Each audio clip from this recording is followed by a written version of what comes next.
Hello and welcome to Race to Your Career, the podcast series brought to you by the British Horse Racing Authority's Careers and Racing team. My name's Noor and I'll be your host as we dive into the world of horse racing. Now, it takes a lot of people to make a track and race weekend run smoothly. Today, we'll be looking at the facilities and hospitality and sales aspect of horse racing. From your first part-time job all the way up to where a career in horse racing can take you, we'll be covering this and more, so let's get to it. In an ideal world, money and objects, I'd just be at the races every day of the week, just sat there in the stands, enjoying myself, watching all the horses, seeing them in the parade ring. It's a Roomba lawnmower. He's actually been nicknamed Fred. What would you say the worst parts of your role are? The weather can be such a challenge. And they even gave him a bicycle, so It's really lovely. he could get to work every day. Right, so I'm joined by Sam, Chloe and Alice, who are going to be telling me all about their careers and roles in hospitality and marketing. So I'm going to go around the table and I'd just like you to kind of briefly introduce yourself and tell me what your role is. So I'm Sam. I work for Great British Racing. We're based in London, the HQ with the British Horse Racing Authority. I'm a part of the marketing team, so I'm a marketing executive, and marketing is so broad. So I do a range of things from on-course branding, working with the race courses, digital, filming reactions, working with jockeys, but also newsletters from all of our different campaigns. So a wide range of things. Yeah, quite a wide role and different things that you get to do. What about you, Chloe? I am the sales service manager. I'm based at Newmarket. I cover Huntingdon, Nottingham, Market Raisin and Newmarket. I forgot where I worked there. And I look after hospitality and restaurants and a little bit of conferencing and events for all four of the courses. So we do everything past the sales stage. So once it's contracted, it would be handed over to my team. And we do everything from the invoicing to getting the client requirements prior to the actual event day, posting tickets and badges, all the way through to the actual delivery of the day where we meet and greet guests, sort ticket inquiries out and hopefully get everyone to have a lovely day. Nice. And Alice? So I am the Regional Hospitalities Manager for Jockey Club Catering based here at Newmarket. Again, like Chloe, I look after Newmarket, Huntingdon, Market Raisin and Nottingham. And although my role says Hospitality Manager, I do oversee all of the C&E across all of the four sites as well. We have direct liaison with the sales service team, and essentially my office is like the hub. All the information comes to me and I deliver that out to all of the other departments within Jockey Club Catering to ensure that the delivery of the event goes successfully, and then we do the post-event invoices back to Jockey Club and the sales service team, and then hopefully deal with all the amazing feedback we get. No complaints. Yeah. That's the goal, that's the target. Yeah, absolutely. So Chloe, what sorts of training did you do before and during your role? So I've actually worked for the Jockey Club for 10 years and I've changed roles a couple of times within the business. Prior to coming to the Jockey Club, I worked in sales. So that was my entry into the Jockey Club. I started within the sales team based at Newmarket.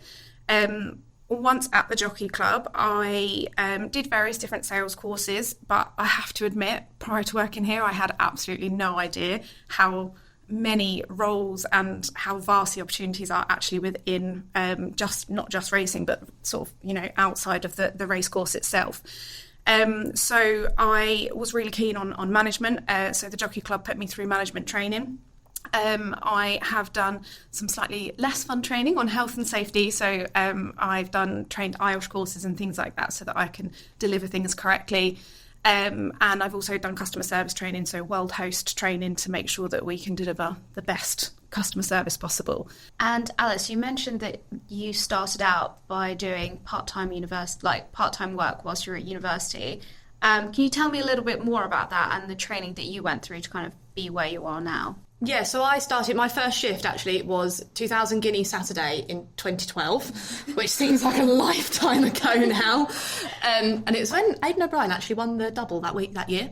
But yeah, so I just did it part-time. I was just a waitress, started right from the bottom as such, just developed skills on the ground. And then I was fortunate enough, as I left uni, I got a position in the office as an admin assistant in the HR staffing team. And then from that, I just progressed slowly and like did more bits and pieces. I then got put on what they called the Jockey Club Academy, or the JCC Jockey Club Catering Academy, which essentially was like a management training course. That was a year long. We had a qualification at the end of it, and at the end of that I did get a full-time role as an operations manager at Huntingdon Racecourse. But I think a lot of the training you get prior to me going on the academy, it was all just on the ground training. It's stuff you just learn as you were going, with the support of those who had more knowledge, like your managers and that on the floors. So there wasn't anything really specific that I actually did, but I'm also that kind of person. I've got the get up and go, and I just like learn on the job, and that's how I am as a person as well. And then just progressed from there. So I've worked in the operations department, I was in the conference and events manager, and then I moved across to the hospitality department post-COVID. And again, I had to learn loads of new systems and stuff because I'd never done anything like that before. Did a lot of training on our new like invoicing, like ways of working and that kind of thing. And I'm about to go on a management course going forward ever since I've just had my promotion. So there's definitely loads of things that people can do. But I am a strong believer in, I think the most you learn is from doing and actually being put in them situations where you're like, oh, what do I do? And having to make them decisions. And I think you learn best that way. Oh, always. I certainly do anyway. I totally agree with you. Sam, I know your role is quite different and you're kind of more marketing side. What sorts of training have you had to kind of get you started? I kind of agree with what Alice said. I haven't been in the role for as long as I only graduated from university 2 or 3 years ago. So I've been in the role nearly 2 years now, and I agree with just learning on the job. So I started from a placement and learning from all the different teams. Even though I'm in the marketing team, I've learned so much from British Champion Series when it came to operations on the ground at the fan zone, what it takes to, put a race day together. Clara was very helpful with that, and my colleague with Champions Day at Ascot. So great experience from her, but also with the digital teams. Even though I'm not part of the digital team, I feel like learning from them, learning how they communicate, network with different stakeholders, whether that be the Jockey Club, because we work a lot with the Jockey Club racecourses and different things like that. So, learning on the ground from different teams specifically would probably be the main core training I've had. So you don't work here on the racecourse, so what does a typical day look like for you? It's so varied, but we do a lot of campaigns. So some of the main ones to mention would be the Jockey Championships, for example. So like the Premier League, like football, you follow a key team throughout the season. We follow the jockeys. So the jump season, it's looking like Sean Bowen and Harry Cobden are the main stars, leading up to Sandown's finale. So following them on course, filming with them, so pushing out their social profiles, but also making different graphics to really push out to different broadcasters. Also race card ads, any branding you see on course to do with these stars, we help, bring together and work with the race courses on. Sounds really cool, to be honest. Yeah, quite intense. It's full on. Yeah. It's so rewarding though, seeing these stars and being able to work with them, and seeing that competition throughout the season is really rewarding, and being able to be so close to the action is really what motivates me to do the job anyway. Imagine. I know that Chloe and Alice, you both kind of work quite closely together. I know that one of you mentioned off camera that your busiest time isn't actually during the season itself, that you kind of do a lot of prep work. So what does a normal day-to-day look like for you both? I think there is no typical day.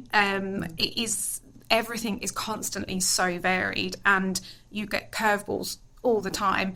One of the things that people always say to us when we're racing is, oh, you finish racing next week. Oh, you must just put your feet up and drink champagne. And I would love to say that I do, but sadly we don't. There is so much prep work, as you mentioned, that goes into the build-up of a race day. The minute we stop racing, and to be honest with you, even before we stop racing, we are already prepping for the next season. You're building your packages, you're putting those packages into the back end of a system, you're building requirements forms, you're looking at what you can do to improve the customer journey for the next season. I'm very, very fortunate. I have a wonderful, wonderful team that I work with and around me. They will be delivering the day-to-day. You know, they will be processing those customers' bookings, raising invoices, as I mentioned earlier, packing tickets and sending them out and having those daily conversations with customers to build up to the race day. As I manage that team, my responsibility ultimately is to manage their workload and make sure everything's being done on time. As I mentioned, I'm looking after other courses, so I'm constantly touching base with them to see where we're at, what we need to do. But you do have to have time to deal with those curveballs. If as a manager, you have stacked your time full of tasks and jobs, you leave yourself no time to deal with the things that perhaps you weren't expecting to hit you.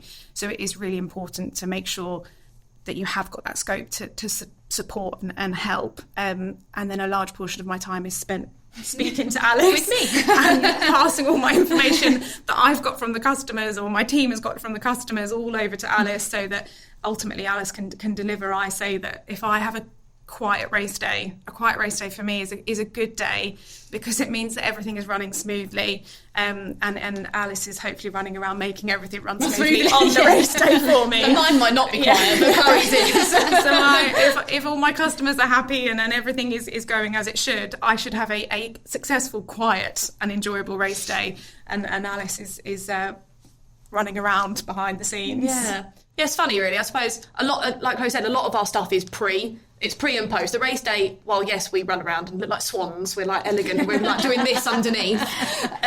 We are, mostly busy pre and post. It's only myself and one other person in our team, who is Kayla. She's part-time. But we're quite a stickler to routine. We're very, Wednesdays is invoice day, Tuesdays is pack day, like that kind of thing, especially in the summer when obviously we race week in, week out. We have to be so strict with ourselves, because the second you take that foot off the accelerator, as Chloe says, everything will just hit you. And you just have to be proactive and reactive and everything else in between. But equally, I wouldn't change it. I love being like that. I love being fast-paced, on the go. I find the likes of January and February, even though we're still racing at at Market Raisin and Huntingdon, I find it really difficult because I'm not like bam, bam, bam on the go all the time. Sometimes I just have to ring her just for a chat. I haven't actually had any liaisons. It's up to my to-do list. In the summer and during the peak season and that, we spend our team spend a lot of time together. So I know that both of you work at different race courses, including this one. Alice, what would you say that's like for you? Challenging, especially when I think because of the 4 tracks, we have 2 that race in the summer and 2 that kind of predominantly race in the winter. So there are obvious clashes and stuff. And equally, our busiest time is the summer. Nottingham are the other course that race in the summer. They have some really key fixtures during that time as well. I'm quite fortunate enough that I don't have to go to all of them courses all the time, only when there is like a big one or they require some support. A lot of it is kind of virtual, that kind of way, and we do a lot of like Teams calls and that kind of thing. But predominantly it's here. So it's not too bad, but I know when the phone's ringing, you're like, oh, I better sort that out. And Sam, I know that you're not in a race course per se, but what would you say your experience is like working at Great British Racing? Amazing, and it's given me so many opportunities to go to these fabulous race days. So last year, I had a review with my manager, and it was, what do you want to take off? And I said I would love to go to Cheltenham, the festival. I'd never been, and I'd love to go to Royal Ascot, like the 2 flagship events that if you weren't a racing fan, you probably would know from following celebrities and different influencers. And I really wanted to go, and it was eye-opening how incredible these race days are, and I got to be a part of it by filming groom reactions, seeing how much it means to the people working with the horses, seeing their horse win or just run, and just actually being able to experience the day, to filming with the jockeys and seeing their success and seeing how much they care for the sport. It's just really cool to really go out there and experience it. And Alice, I know that you mentioned you love that kind of being proactive and really like on the go. Is there anything else that you really enjoy about your role? I love the variety. I always said that I was never going to be this person that would sit at a desk and do 9 to 5. But I am the person that sits at a desk doing 9 to 5. But the variety from a Monday to a Tuesday to a Friday to a race day is so different. Even while yes, we might deliver events every day, every single event is different. Every client's requirement is different. So it's definitely the variety that I really like about it. You never get stagnant. You're always a new challenge or a new request or something else, because Chloe pings them at me all the time from her lovely customers. But yeah, it's always just, and at the end of the day, the end goal is to make sure that that customer, the second they step on site, has the most amazing experience and that they come back. So like a lot of moving parts, a lot of energy, a lot of positivity, but what would you say the worst parts of your role are? Because it's never all kind of rain on the July course. The rain can be, or just weather can be such a challenge. I mean, even Sam Bless was saying earlier, when they have the people hold the boards for the big races and stuff and they're blowing around and we have marquee problems, or just general, like, it's so challenging to deliver and give everybody everything they want when it's British weather. It's an uncontrollable element, Yeah. and I think it doesn't matter how hard you try. Sadly, rain is always going to dampen most people's spirits. So you could have done absolutely everything to make sure everything's perfect, and the heavens open, and you think, "Oh, why now? What have I done wrong?" Yeah, and naturally, it doesn't make your customer as happy. It just amplifies any sort of issues with car parking, with if something starts leaking in the roof. So I definitely think weather straight away came into my mind as well. We work together. I mean, even portraying it on like digital channels. It's you plan for a lovely day and like you go to a lovely scenic place with lovely flowers behind, and you plan this content with grooms or jockeys, and it just doesn't look nice. And you just think, should we just wait till when it's gonna be sunny? And you've just got to deal with it, really. Seeing as you've been in this role, you said about 2-3 years, where do you see yourself going in this career? Because marketing is so varied and there's so many different channels, I've actually probably changed my opinion from when I started, and I think I do kind of flourish in more of the social media, digital side of things, that side of marketing, over maybe the data side as such. So, and I think that's when I'm a lot more passionate.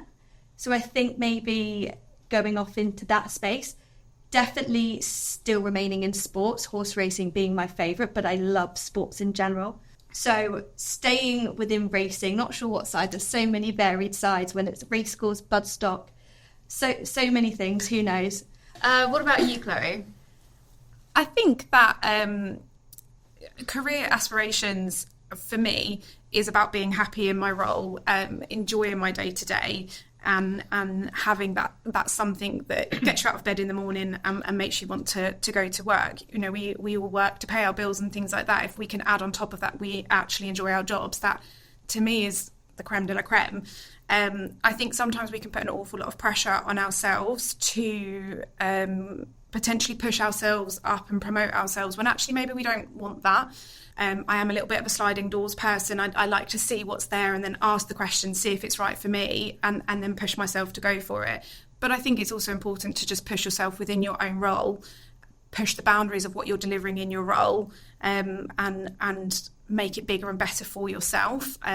So I don't necessarily have like a really clear career goal where I want to end up. I'm not necessarily sat here thinking I'm going to be a GM one day or a general manager or anything like that. I really just like to keep pushing and pushing and pushing whilst maintaining that level of happiness and having a life outside of my job as well. Yeah, I think career aspiration doesn't always mean that you need to like be the top dog. It just means that you need to be in a space where you're happy and you're doing the things that you enjoy. Exactly. And I have a team of 7 people, and I've found since having that team that some of my aspirations are now actually to grow and develop them.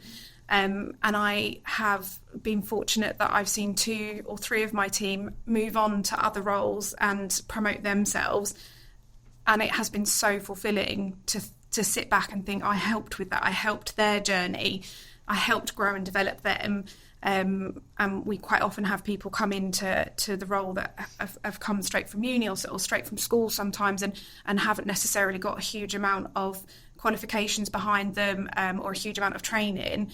and to be able to develop and improve them is in itself enough for me. So, Sam, you're just kind of starting out in your career. Has there been anyone that you feel like has helped you kind of get to where you are right now? I would say my marketing director.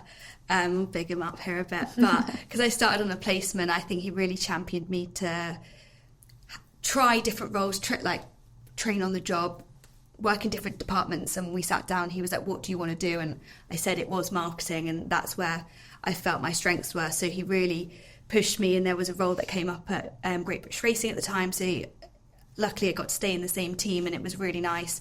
And to this day he will still catch up with me, even though I have a direct report. He'll still make sure that I'm loving my job, asking or saying where I'm doing well. If he's seen me out on course, see what I've filmed, he'll always check in and make sure that I'm loving it still. And yeah, I couldn't thank him enough for where I am, so big him up. Is there any advice that you'd give to someone who is interested in a career that you're doing at the moment?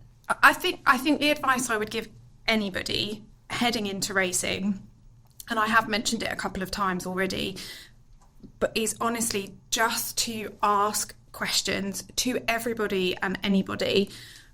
My team and every team, we are one cog in a very, very large set of cogs that are making the racecourse work, but you don't necessarily understand somebody else's role. So I think it's very important that you do understand how your role, or maybe even a potential role that you want to go into, will interact with other roles and how that will potentially affect their job. If you can start to get a better idea of the bigger picture and see how, if I do this, it's actually going to stop that happening for that team, or it will make it easier for that team, or if I can understand how that team works, then I can really make the integration better. Everything becomes a lot easier, and naturally the people around you will appreciate that, and you will find it easier then to move on to other things, because you will understand more of what is going on behind the scenes and what the opportunities are out there. Talk to people, network with people, and when I say network, I mean within your teams that you're working with. Go and have that cup of tea with that person and say, what do you do today? Like, how has that impacted you? And is there anything I can do to make it better? And you never know. I would have never thought I would have been in this role when I first started. It wouldn't have even crossed my mind.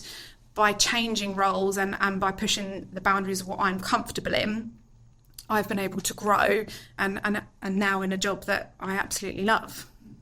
Alice, you were nodding quite a lot. Yeah, no, I was like concurring with everything she was saying, to be fair. I think the only thing I would probably add to it is come into it fully with your eyes wide open, take absolutely everything in. There are things that we've done here that I never would imagine I'd have been part of or witnessed or anything.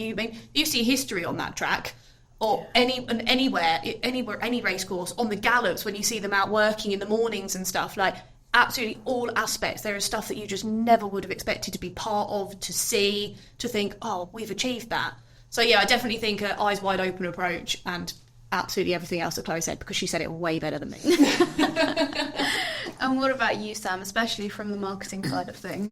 Well, I think, Chloe has pretty much covered it off. I think because the industry is so varied in the sense you've got like the racing side, the bus side, and then you've got all the roles with it. And networking outside your organisation as well is key, because you never know what opportunities might be there. And having it, knowing someone in a different organisation in an area that you might like, you never know, a door might open, and it might be a great one. And I think, it's networking. Just message on LinkedIn, or asking to shadow or do a bit of work experience. Yeah. That can really open the door. Like I said, I got my role for placement, so if I didn't have that placement, I wouldn't be in my position today. And I think just pushing yourself and just dropping someone a message and be like, can I come shadow you at a racecourse today? Everyone's so welcoming, asking those questions, and you'll meet so many people, and everyone's so happy to help. That's amazing. I think on that note, we'll call it there. But thank you so much for joining me, ladies. It's been really great to hear all of your careers and your different roles, and just about your experiences, really. So thank you very much for doing that. Thank you. It's lovely to meet you. Yeah, and you too. Thanks for tuning in to today's episode. If we've sparked your interest and you'd like to know more, we have a whole host of resources for you to dive into. And this isn't the only episode of Race to Your Career, so if you haven't already, make sure to check out the rest. Thanks again, and see you in the next one.